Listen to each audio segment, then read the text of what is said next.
Join me at CMC. Get engaged and get educated. Join me at CMC. Everyone is welcome. Join me at CMC. Come grow your relationships. Join us at CMC. CMC is real, Authentic conversation. Engage with curious people. Plus, we give you access to thought leaders. Be informed, be inspired. Through community conversation. Come here and meet your neighbors. Be here in the room. ask questions, Get answers. Connecting people and ideas. Learn about Columbus. Who will you see at CMC? Join me at CMC. You're invited. Watch us on live stream or in person. You're invited. Join the conversation. You're invited. Welcome to CMC!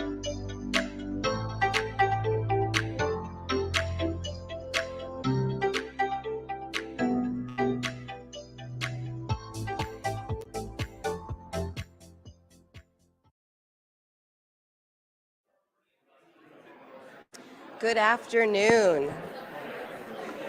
Good afternoon.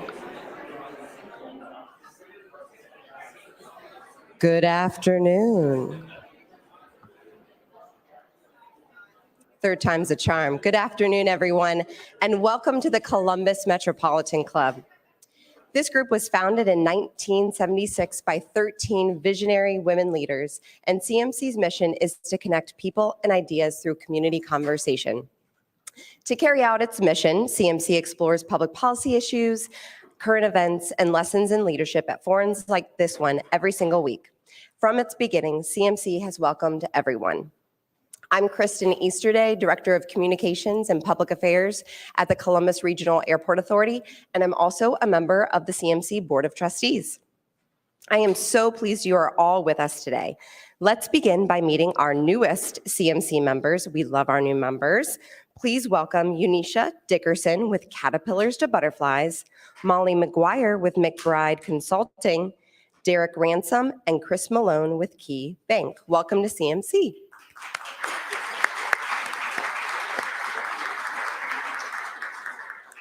If you are not already a CMC member, we want you to join us, so membership is open to everyone. A CMC membership is less than $17 a month, and you'll be helping support civil discourse, plus you can attend forums for half the non-member price. So what does it take to become a member of CMC? All you have to do is visit the CMC website or speak to Lainey Cuthbert while you are here today. Please also take a moment to look at the backs of your forum flyers. There you will see all the organizations that support the not-for-profit Columbus Metropolitan Club. Half of CMC's annual revenue comes from these supporters, and their generosity helps sustain CMC. To join these sponsors, please see Jane Scott or Lainey Cuthbert in the back. And while we are on the topic of our amazing staff members at CMC, I'd like to call your attention to Ms. Mantra Moody in the back. She was just named by Columbus Business First 40 Under 40. Congratulations.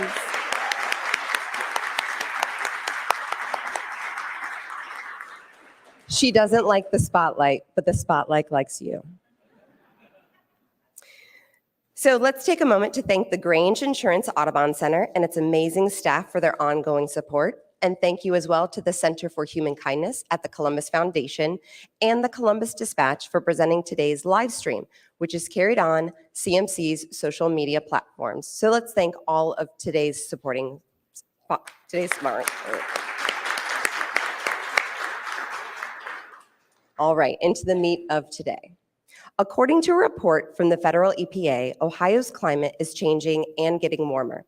As we near Earth Day on April 22nd, today's forum will explore the current and future impacts of climate change on Ohio. Average annual temperatures in Ohio have increased by almost 3 degrees since the first Earth Day in 1970. In Columbus, that average increase is even higher, 3.7 degrees. The Ohio of 2095 may have weather that's more like Arkansas in the summer and Virginia in the winter. So to help us better understand the impact of climate change on our state and what we should be doing about it, I'd like to welcome today's speakers. We have Janae Graham, Senior Manager for Energy Advocacy with Impact Community Action. We have Luke Messinger, Executive Director of the Dawes Arboretum. We have Elena Shockey, who is Assistant Director of the City of Columbus Office of Sustainability, and Dr. Aaron Wilson, State Climatologist of Ohio and Assistant Professor, Ag Weather and Climate Field Specialist with The Ohio State University, and our host, Marshall McPeak, Chief Meteorologist for ABC6. And you can read more about today's speakers in your forum flyers. So Marshall, we look forward to today's conversation.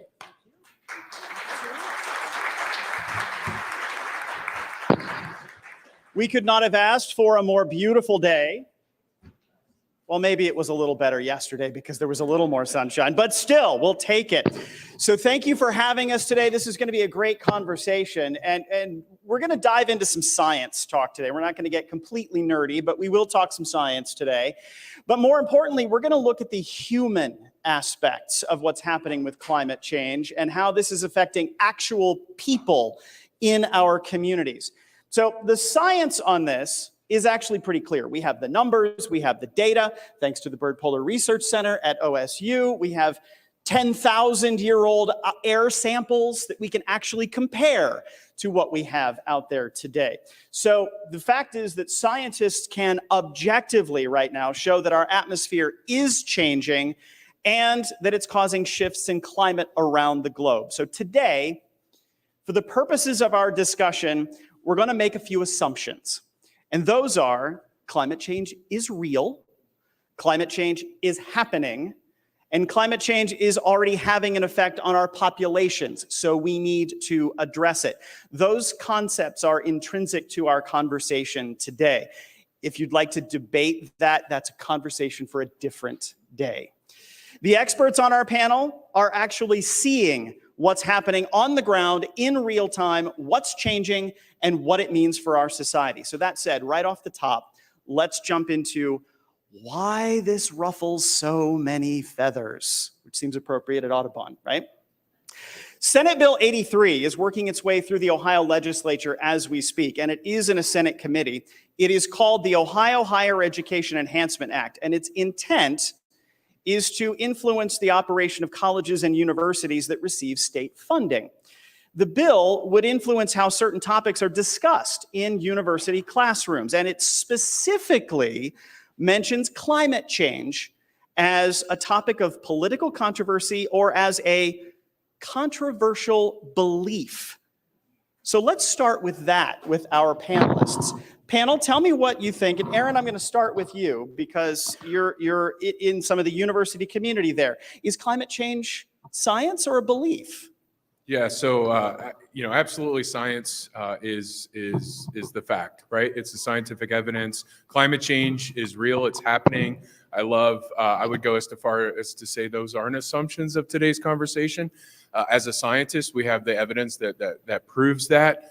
When you start thinking about how we respond and what we do to these changes, sure, that's where we start talking about differences of paths and things that we can do. But there's a base knowledge that we have here, an overwhelming amount of data and evidence that shows these changes are happening, and they mean different things for different people depending on where you live. And that's, I think, another thing that's really, really important in this conversation.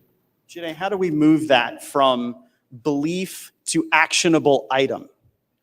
I think the first thing that needs to happen is people actually have to acknowledge and realize that climate change is happening. And like was mentioned previously, it's disproportionately affecting various communities, especially in our area. Black and brown communities in particular will have the most drastic impacts with climate change occurring. And that's not something that we can debate on or, really have the time to debate. And we have to make real change right now so that those effects are lessened. Elena, you're seeing this happen in the city of Columbus. You have an entire department focused on it. It's true. And luckily, we also have all of you who have helped us. And really, we in December 2021 put together a Columbus Climate Action Plan that's a community climate action plan. So it relies on Janae and it relies on Aaron and all the other folks that are really contributing here, because we know that in many times it's our opportunity neighborhoods that are hotter where they're experiencing greater incidences of flooding. And we know that we need to take action now to create a more resilient city. So it's not a debate here in Columbus. It's really about what are we doing collectively to create a movement.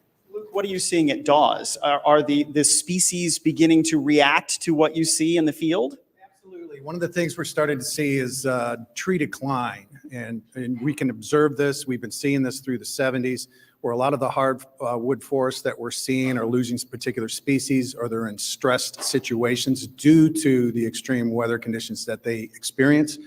But we're also seeing this in urban areas with dense populations, and we're losing the green space that we have in the urban areas that we have, not just the areas we're developing for new high technology manufacturing and so forth, but also within cities, that we're losing the green space, the very space that we need for our health.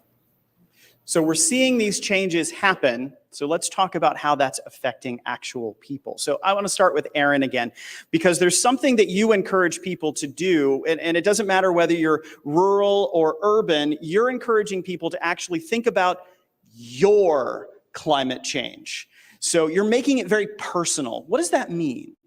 Yeah, so weather is very personal, right? It depends on where you live, you're impacted differently, and that's really the scale that we are experiencing these changes, right? Weather is just the manifestation of moving energy around the globe, and as our climate change, then our weather patterns then reflect those changes. But if I'm living in California, right, it means something very different than somebody that's living in Iowa or Central Ohio or in New York.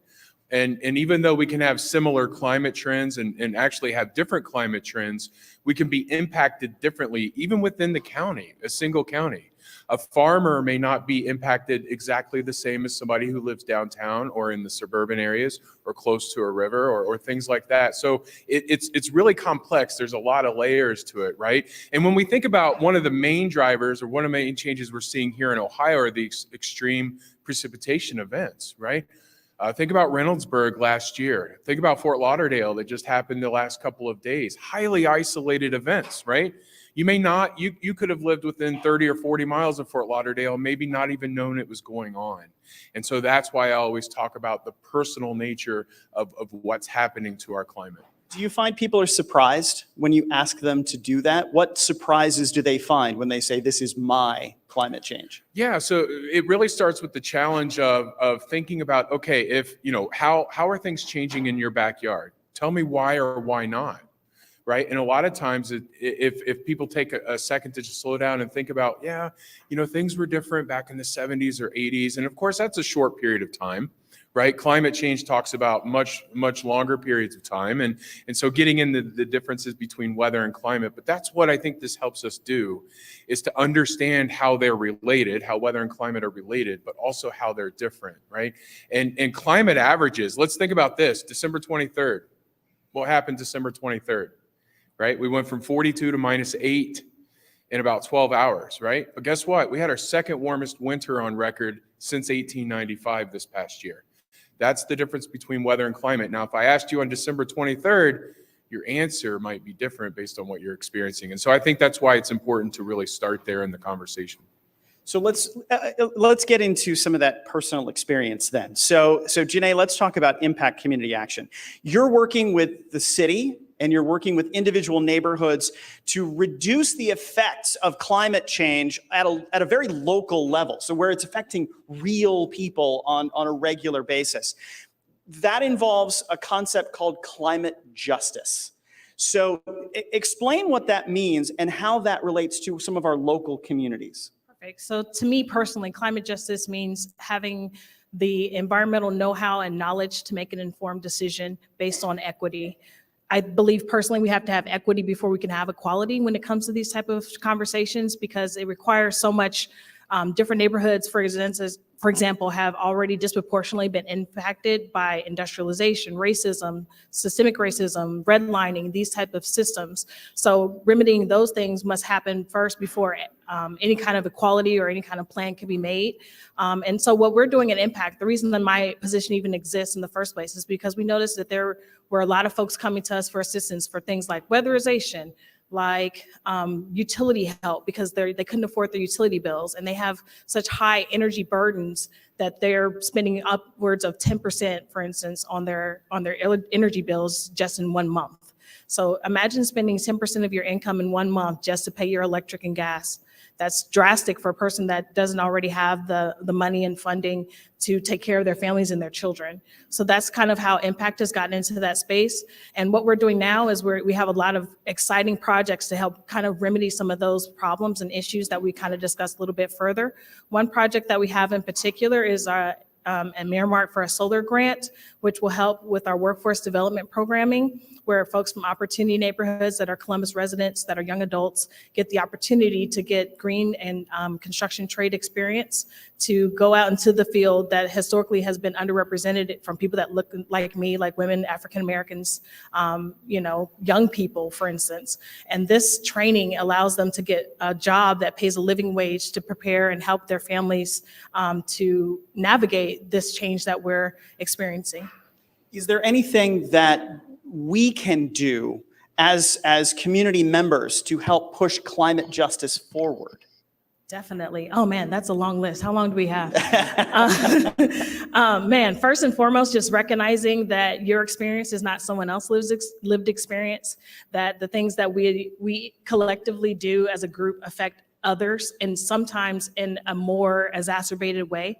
Like for instance, urban heat island effect is a really real thing. You might go through, for instance, like Bexley, you can go up one street, up Parsons, for instance, and you'll have one area where you'll have like diesel and you'll have bus fumes and you'll have all these sort of other type of experiences. And then you'll go into a tree lined area where it's, very nice and it's cool and it's breezy. But just realizing that just because your lived experience is different than someone else's doesn't mean that it doesn't affect the lives of someone else. So taking efforts in your daily life to curb climate change and when enforcing climate justice and environmental justice efforts, I think are going to be crucial. Elena, the city is working on a lot of these things already. There's an Office of Sustainability. So recognizing that this is happening and that's something that we need to do about. You've got an entire staff that's focused on climate change and conservation and resilience. But you mentioned a little bit ago the Climate Action Plan that is made specifically for the city of Columbus. Tell us a little bit about that and how that affects what the rest of us do on a daily basis.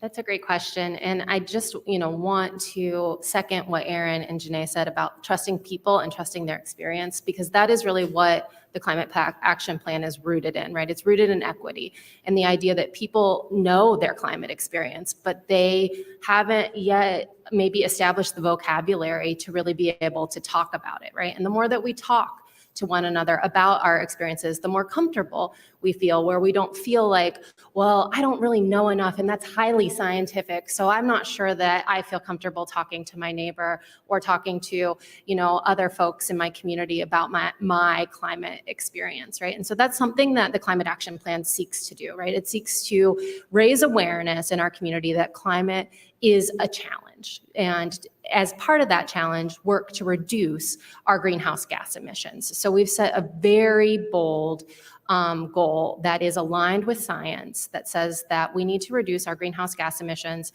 as a community by 45% by 2030. We need to reduce our greenhouse gas emissions as a community by 100%, right? We need to be carbon neutral by 2050. And that's a big challenge in the region that we live in, where we know that growth is coming, but it's also a great opportunity for us right now, when we know that the growth is coming, when we know that our population is going to increase, to think about how do we do things not just more sustainably, right? Because sustaining would really mean, keeping things the way they are, but more than that, right? How do we make it so that we're prospering as a region and we're prospering for all of the people in our region? So you're going to get pushback from that on this is going to affect the economy. This is going to cost taxpayer dollars. This is going to cost something. So how do you get past that into action? Yeah, and that is also kind of what the climate action plan seeks to do, right? Is to take our bold goals and to move to implementation, right? And part of that is really thinking about our existing budget. And when you start to think about the existing budget that we as a city have, but then, because it's a community plan, what all of our community members have as their existing budgets, you often see that the types of things that you're budgeting for, buildings, transportation, waste, those are things that you're already including and budgeting for. It's just a recalibrating in where am I putting that money and how am I investing that money? So I'm thinking about, can I find alternative renewable energy? Can I tighten up my building envelope, as Janae said, to make me more comfortable in the building, but also to save on my utility bills, which ultimately is actually a savings of money. So it's a little bit of there's money there. We're already spending that money. Let's spend it in wise and right ways that are going to help us in our climate. So electric vehicles are part of that equation. I want to share with you something that was on Fox 28 News at 10 last night. And this is an actual poll from our folks at Gallup. And they wanted to know, where do you stand on electric vehicles? And 4% said that they currently own an electric vehicle. 12% said that they're considering it. But then there was 43% that said they might consider it, and another 41 that said they would never, ever own an electric vehicle. What does something like that, knowing those numbers are there, what does that mean to your action plan? Yeah, it's a great question. And I think that is really, our region has, I see Zach in the background, but, our region has worked on electric vehicle adoption, right? Through our Smart Columbus work. And we're continuing to grow that work. And oftentimes what we see, particularly with regard to that issue, is the personal experience. If you can get someone in an electric vehicle, if you can get them to see what the electric vehicle experience really is, you'll find that those are zippy cars. They're fun to drive. But you'll also find that you're getting great, there's range anxiety is often a real issue for folks. But when they start to see you can get great range, you can get to and from where you need to get in town and not worry about charging.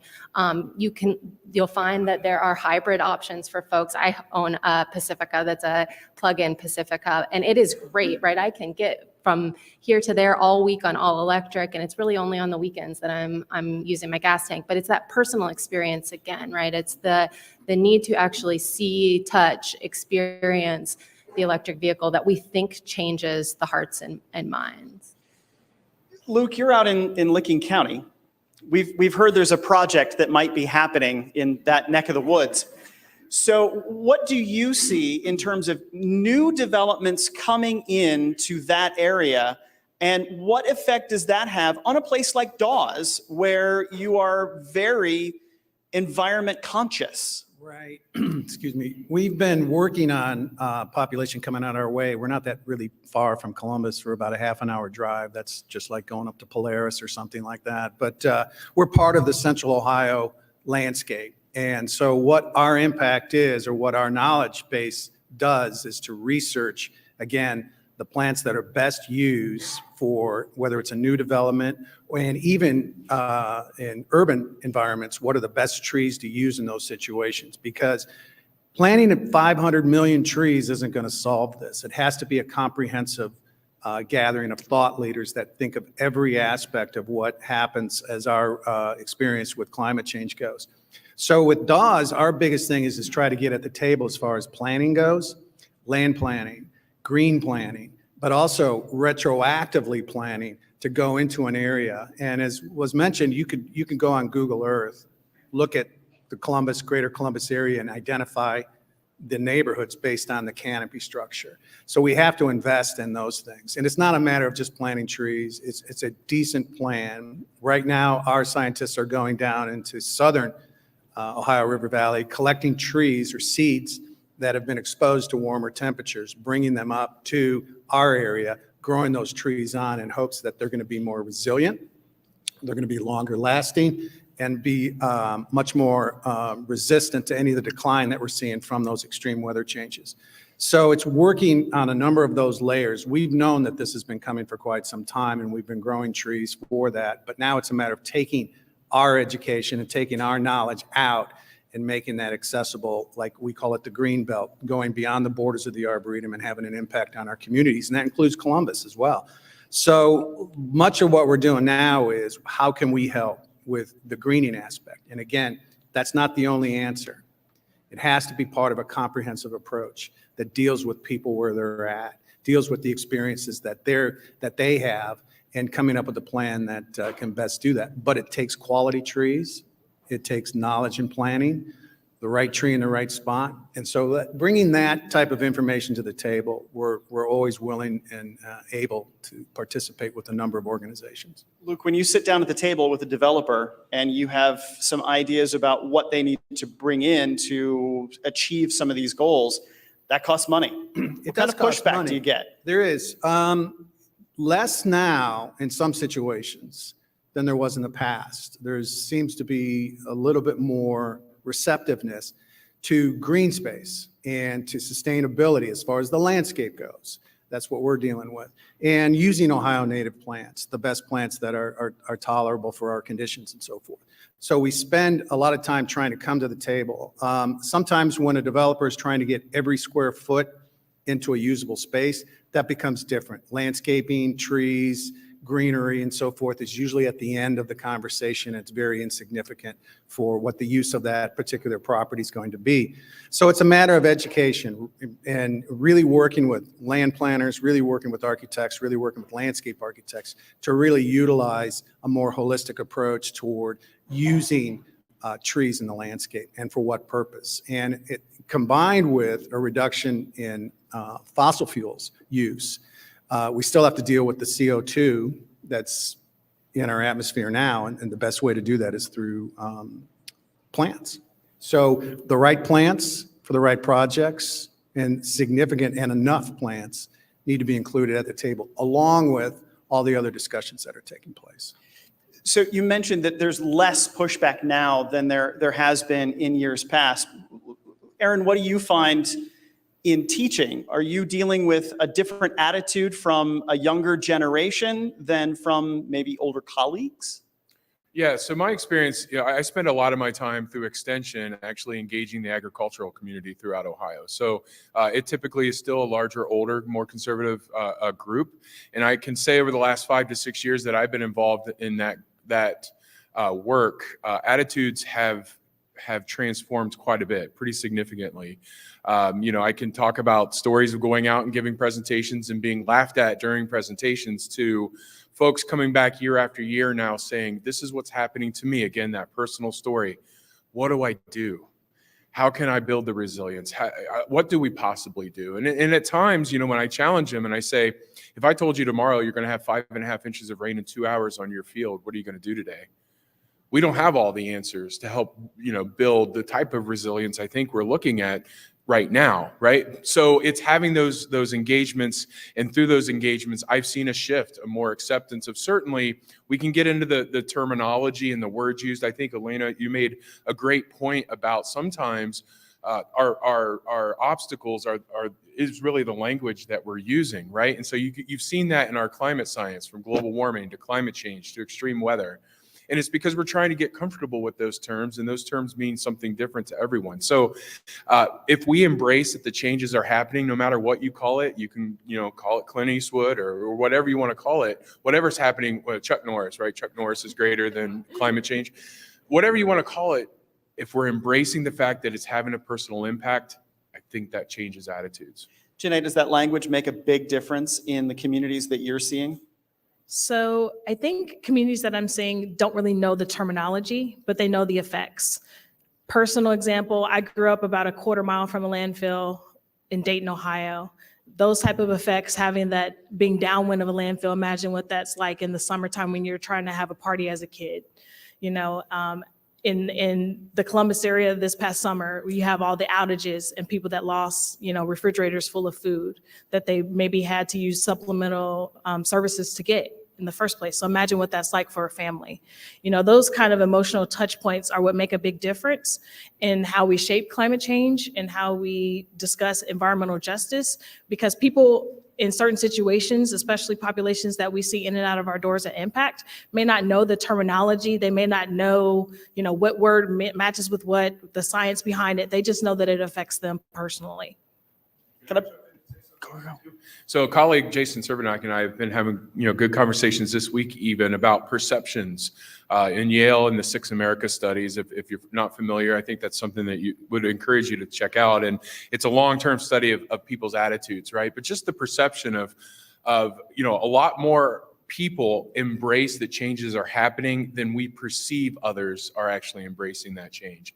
And so it's some really great research that's taking place that collectively, we all are experiencing it, and we would say that it's happening and having personal impacts more than what, actually more of us are saying that and perceiving that the others feel that way. So it's kind of an interesting point to make here when you think about, knowing or experience or certainly having an awareness of how others are impacted by the changes. And even just speaking generationally, like my grandmother, she had a creek behind her house, and we would be out there in the summer throwing rocks because she didn't want to lose any of her property line because she knew how important property was to pass down to family. So erosion control in the summers. I got into environmental science because I had a really awesome science teacher. And I went to a little school in rural Ohio that had 50 students or less in my graduating class. And we did a summer experiment where we had a mock plane crash outside of our school where we got out with little pH strips. And I was like, this is what I want to do for the rest of my life. And I had a wonderful lady at a summer camp take an interest in me and get me into her summer program because she saw that I was really passionate about the environment and doing these type of things. So I think even just as my personal experience as an inner city kid, having exposure to things really can adapt and make your life a lot different. And oftentimes those opportunities aren't always available or people don't know about them. So having more touch points with the community in different spaces where you might not normally go, you might talk to different audiences, you might see different people, come to Impact, we'll have you, we'll welcome you, to have people talk about your programming that, folks that maybe come to our services might not know about, but might make a difference in someone else's life. Well, let's talk about some of those services real quick, because there's a brand new line in the federal budget at this point for 2023 that includes $18.5 million for more than a dozen community projects right here in Franklin County. So one of those is the Solar Workforce Training Lab. Janae, what's that going to do here in Central Ohio? How does that get us new jobs? How does that get people involved? So this is my jam. Okay, so we have at Impact, we have an Empowered program, which is in conjunction with Sustainable Columbus and the wonderful folks on their team. And this is a 12-week career exploration program where young adults in opportunity neighborhoods, we're talking Linden, Hilltop, Southside, all these type of communities that historically haven't been represented, folks that look like me, women, young adults, to get that exposure. They get exposure through field trips, through having people come into the classroom to speak, hands-on opportunities to go see the microgrid, solar installation. I mean, they are just getting so much hands-on knowledge that I wish I would have had when I was younger. But this type of career exploration program really makes a difference. Like our graduates from our program, we've had a couple of cohorts thus far, and we're seeing really awesome results where people are getting high-paying jobs to be able to sustain themselves and their families. So what does that mean for our local economy, Elena? If we have more jobs that we can move toward sustainability, toward renewables, what does that do for our economy? How do we push some of these things forward? Yeah, so we're betting on that it's going to do great things for our local economy, right? And when we sit and we talk to partners like One Columbus, they talk about how we think we're gonna meet these green jobs goals that we have in our climate action plan, both by growing our existing workforce that Janae talked about with our Empowered program, and really finding these young adults, right, who might not know that the clean energy sector is a growing clean energy sector that has so many opportunities. And also by making sure that the businesses that we're attracting to our region have the same goals that we have as a region, right? And that we have as a city. So being able to say, sustainability is important to us and that we're working to become carbon neutral by 2050. We see that as a selling point, that more and more companies that want to come to the region are going to be interested in coming here because because of what we have to offer. The workforce and the attitude. What do you find, Luke, when you sit down at that table with that conversation for potential employers, for potential manufacturers, for developers who want to come here? Well, it's an ongoing and long conversation that we have, but a lot of these organizations want to create a space that's conducive to the employees that they're attracting to that space, but also they're trying to be good community neighbors. And they're going into some areas that, in some situations, they're deforesting areas, or they might be eliminating some green space for those things, but then they want to recreate those things, which is difficult because it's harder to do that than it is to maintain existing spaces. But we are seeing that there is this understanding of that. And now it's a little bit more rural where we're at, but we're still active in what's going on in the Columbus area. And again, Licking County and Columbus and Franklin County are really merging. It's the greater metropolitan area. And so, again, it's a matter of really making sure that we're getting our story across, that green space is important to what you're developing here, and that being a good neighbor as far as how it's managed, how it's maintained, the quality of the plants that go in, the quality of the green space that goes in is there as well. We're also working with communities, especially with development, that they have to, at the beginning, design green spaces that are walkable. And you can't just take the worst of the land, create it as a green space, and expect people to get there somehow. And so there needs to be walkable green spaces. And really working with philanthropy to realize that working on developing green spaces that are walkable, that are well-planned, that are using good plants, that we're creating a park or a green space that has the ability to really develop into a mature landscape is important. And not to just look at every green space that we have that's existing, analyze the quality of that, and then evaluate whether or not we should try to maintain that. You brought up a question earlier about the difficulties in trying to budget for some of these things. Well, it's even more difficult, and it's going to be even more costly if we don't do anything. And so we have to look at it as we have to invest in this. The science is there. We have to move forward on a comprehensive, holistic approach that impacts everyone that is impacted by the environment, which is everybody. A case in point, if you look beyond Columbus area, look beyond Ohio or the Ohio River Valley, look on a world scale, 50% of the calories we consume are from 3 types of plants: corn, wheat, and rice. And we know the impact on plants with climate change can be extremely detrimental because of plants are in a stress condition. They're more susceptible to invasive pests that are really revolving around the world at an unbelievable rate now. But if you can just sit there and think, if something catastrophic happens weather-wise, what could happen to our food supply? If 50% of the people consume calories from 3 types of plants: corn, wheat, and rice. You really have to stop and think, we need to start doing something now. We need to train people that can deal with this. We need to include botanical and biological sciences in STEM. Photosynthesis, everyone take a deep breath in. That's the original STEM right there. That's science. That's the air we breathe. So we need quality air. We need photosynthesis to take place. That's my jam, I guess. So we need to make sure that that's taking place. But who doesn't love shade? Who doesn't understand the value of green space? Who doesn't understand the value of park systems and so forth? And who doesn't understand the value of not having to inhale diesel fumes, to do land planning so we don't have people living against a landfill, to do a comprehensive approach to this? Speaking of green space, I would just invite you to look out the window right now at this incredible space that we have right here in the middle of the city, an actual stone's throw from downtown Columbus. Definitely a walkable space. So for the whole panel, let's talk about how we get moving toward the future, because we've already established, and it's potentially being codified, that this is a controversial belief. So how do we move forward with some of these ideas to development and convince folks that this is actually good for the economy as well as for the environment?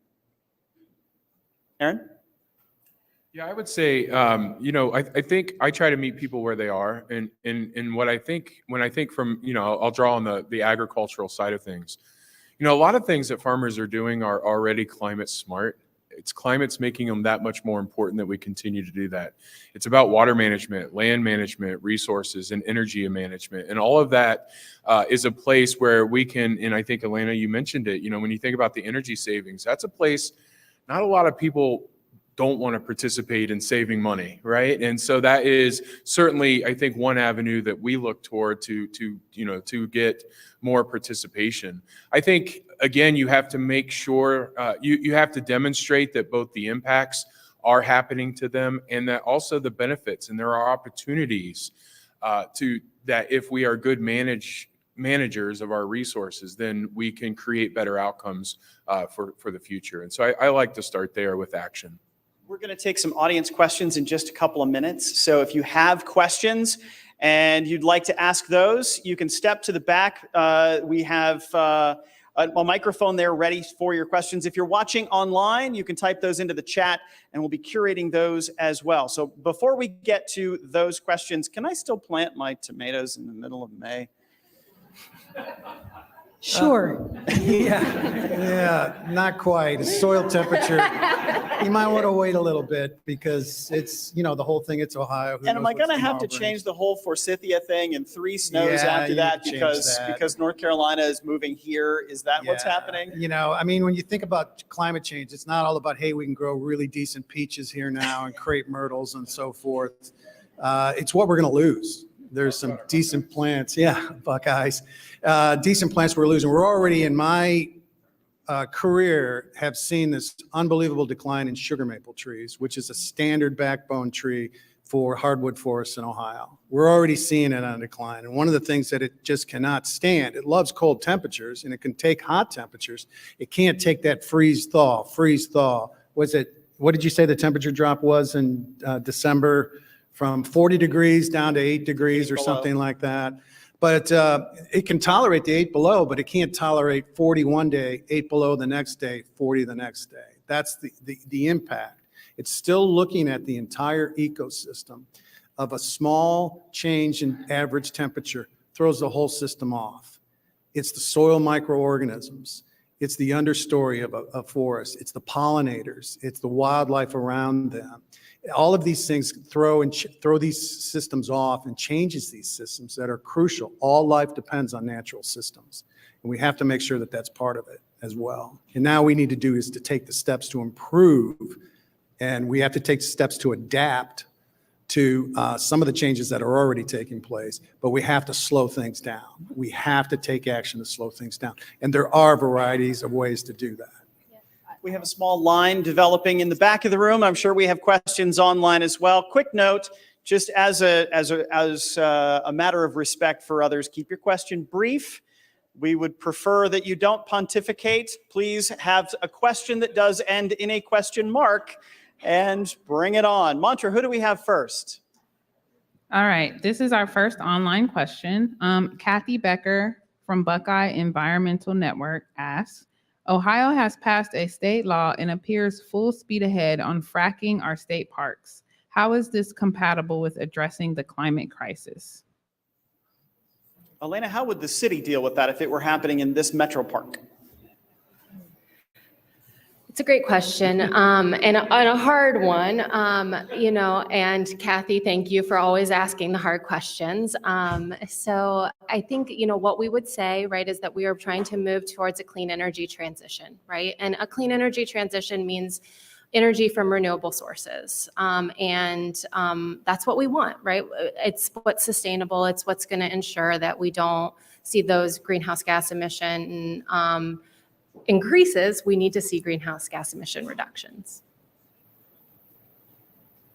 Hello, I'm with Columbus Community Radio Station WGRN, the Green Renaissance. My interest is monitoring overnight temperatures, and you can go to weather.gov and see daily records set for high temperature and maximum low temperatures, which would be overnight temperatures. Turns out for the month of May, for example, We have 2 days that have, since year 2000, set daily high record temperatures, but we have 11 days since the year 2000 with record overnight temperatures. I consider this climate change sneaking up on us as we're sleeping. So my question, perhaps Luke, you could comment on, what do these overnight higher temperatures do for the plant world? How are crops affected? How are other plants affected? Well, one of the things to keep in consideration that plants are living things. They're the largest living things if you look at some of the gigantic trees that we have. So you begin to look at these nighttime temperatures. Trees do go through a period of, I guess, to make things simple, rest. And so as nighttime temperatures are taking place, it has more of an impact on the associated insects and wildlife that are around those plants, because a lot of our pollinators depend on these plants as food sources. So we want to be able to look at it from the standpoint of what is it going to do with warmer temperatures in the evening as far as the health of the plant. It's more the weather extremes and the total temperature. And if we're not getting that cooling, that's contributing to a higher average temperature that's taking place if you look at the entire 24-hour period. So I think that is a PhD in the process, is to look at that. So I have not considered it entirely, but I do know cooler temperatures aligned with longer days and warmer daytime temperatures have an impact on plant health. And I was just going to say, it doesn't only affect plants, it affects people. You know, I personally have fibromyalgia. This up and down swing of weather between day and night, jumping from 30 degrees to 70 degrees back and forth, it kills you. And then on top of that, when we think about all the different types of pollutants in the atmosphere, people that have high cases of asthma experience more events, our hospitals get busier, which means people incur more costs. I mean, this is a snowball effect that all happens and precipitates from climate change. So it's not just, you know, plants alone. It has direct impact on people and their lives and their livelihood, not being able to go to work and things like that. Warmer nights mean you may not sleep quite as well, and that can affect your health as well. What about growing degree days and heating degree days, and how this is affecting how those plants grow, Aaron? Yeah, so certainly we've seen pretty strong trends across Ohio in terms of growing degree day accumulation. A lot more actually in the fall, so we're having later fall freezes. We are also having earlier last freezes in the spring, but just not quite to the magnitude of the fall lateness. Anyway, the way it affects, you know, thinking about crops, I'm thinking about things like wheat and wheat development. It affects how gluten is developed, right? And so the nutritional value of some of those foods that we depend on, like corn and wheat, are certainly impacted by these warmer overnight lows and the accumulation of growing degree days. We see those shifts in the growing degree days and the shifts in our growing zones and plant zones, but it doesn't mean we're not going to have a winter or 2 or 3 where those newer plants, right, we've shifted into mostly 6, right, growing zone 6, we think projections we're into growing zone 7, but how many years out of 10 will that sustain plants that we typically think of growing zone 7? So those are, you know, it's the differences again between averages and then the weather actually impacts that can make a difference. So again, difference between looking at the average changes and those particular weather events. All right. Next question is, what will be the impact on Ohio agriculture? What crops will decline? Which might be better in a warmer Ohio? Basket moving to Canada? Yeah, so I'll answer that. I think, you know, so crop modeling, well, look, modeling is difficult, right? It's not perfect. Our climate models are not perfect, and guess what? All the models that depend on climate models are not imperfect, aren't perfect either. When we think about the latest kind of guidance on crops in the future, we see a global decline of corn by about 6 to 24% by the end of the 21st century. Funny enough, we see an increase in some of those projections of a benefit of 8% more wheat grown across the globe, right? And so thinking again about those transitions of what type of food. We do have technology, we have hybrids, we have genetics. These are all things that are going to help us build the resilience, right? So I'm not going to say we're not growing corn and soy or other crops here in Ohio, but I often challenge it again. We're going to have an Arkansas climate in 2100, right? So what what will we be growing in Ohio? Is it rice? Is thinking about those different crops is really important, but it's not that simple. It's really complex. It's going to depend a lot on what we do in terms of making decisions here. And you can see, you can find the research that thinks about, under carbon neutrality in the future, what do the food regions of the world and even the United States look like? And some of those experiments would say that it really shifts and concentrates in parts of Iowa, Minnesota, and the Dakotas here in the United States. So there's a lot of research out there. Try to distill it down for you real quick, but there will be impacts, obviously. Let me ask you the unfair question. Sure. And can we put that in perspective in that if we lose 24% of our production of corn, what does that mean for the amount that we ship overseas and how that affects our economy and how that impacts the rest of the globe? Yeah, and that's a global number. So the 24, it's 6 to 24% decline. Again, that's a big range, right? Because of the uncertainty. Certainly, it's going to change, and again, it's going to affect. I would imagine it's going to affect the United States a little bit. Probably less of an impact than many other parts of the globe, right? Where food security is a much more dire situation than we are. And so, obviously it will have and will be impacted by those global supply and demand chains throughout the entire region and world. Mantra?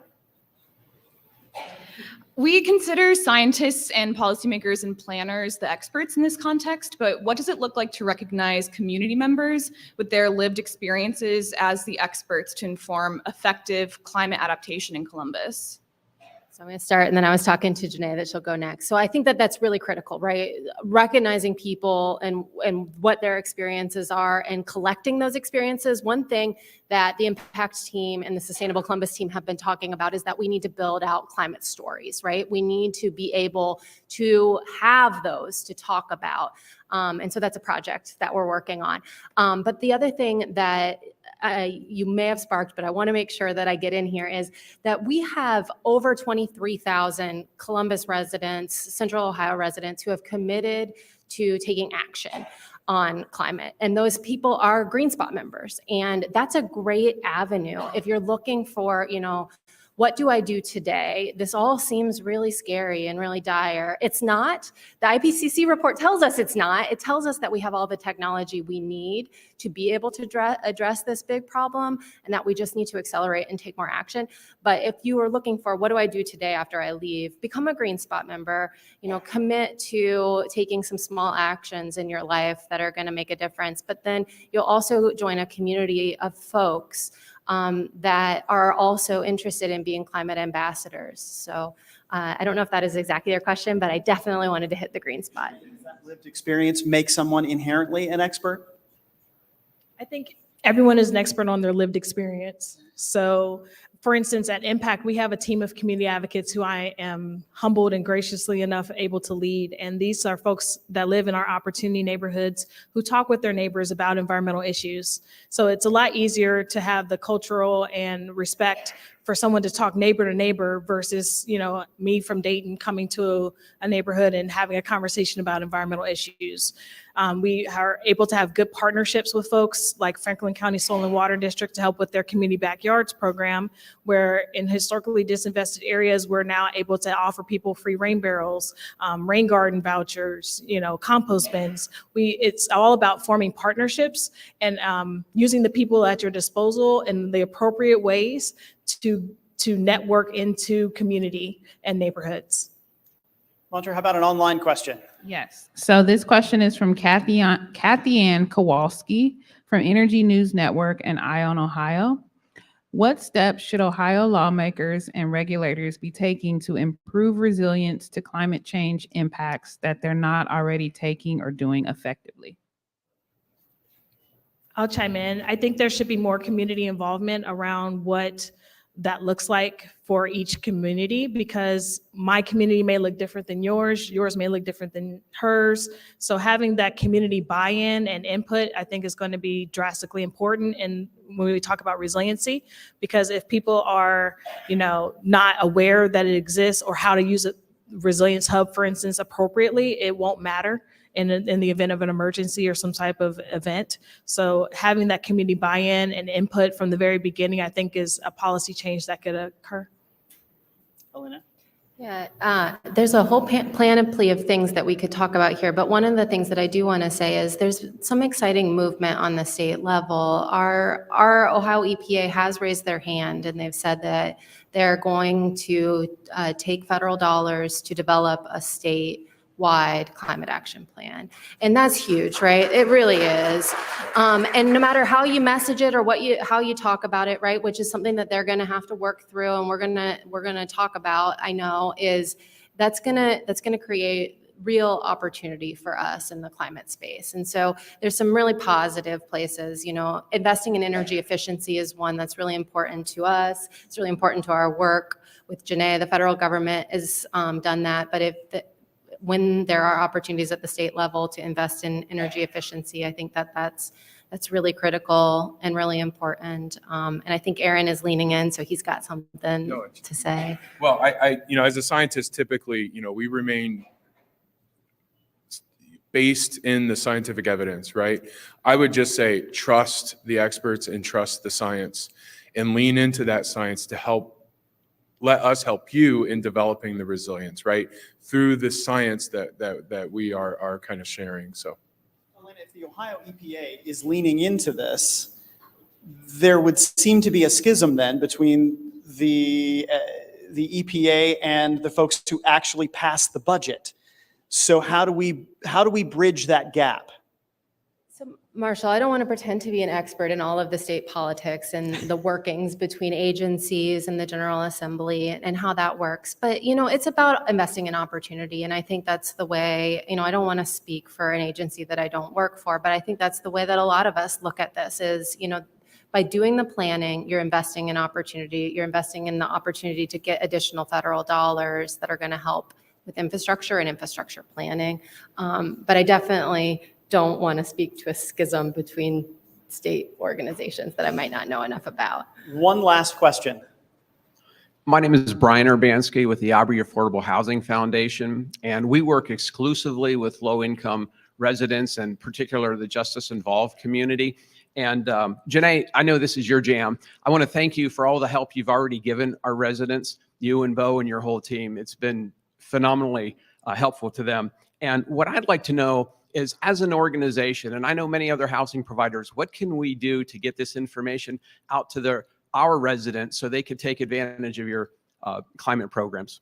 Short answer, come see me and we'll exchange information. But no, seriously, share, network. It's all about getting the information out to the people that need it the most. So yes, I would be more than happy to talk with you afterwards about that.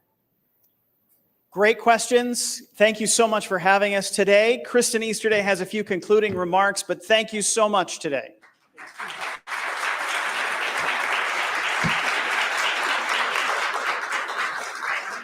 I hope that everyone enjoyed today's forum as much as I did. It was extremely insightful. And one of the things that I especially learned beyond all the science here was that we all have a personal climate story, and that can be our path to be part of the solution and how we move forward.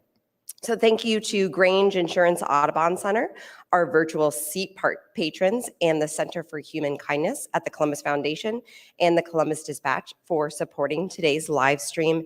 And of course, thank you to our awesome speakers, Janae Graham, Luke Messinger, Elena Shockey, Aaron Wilson, and Marshall McPeak. Thank you so much.